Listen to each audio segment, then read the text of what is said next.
Hello, welcome back to the channel. Today we're diving straight into how to create approval workflows on Asana.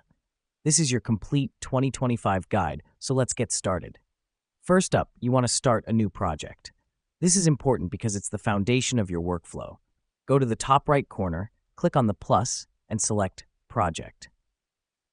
Now that we've done that, the next step is to add tasks.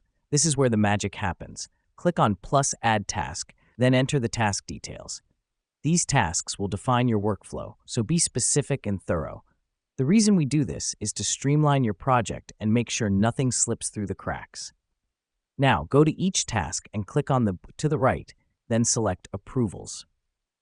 Here's what's happening behind the scenes. You're turning your tasks into approval tasks, which is crucial for your workflow.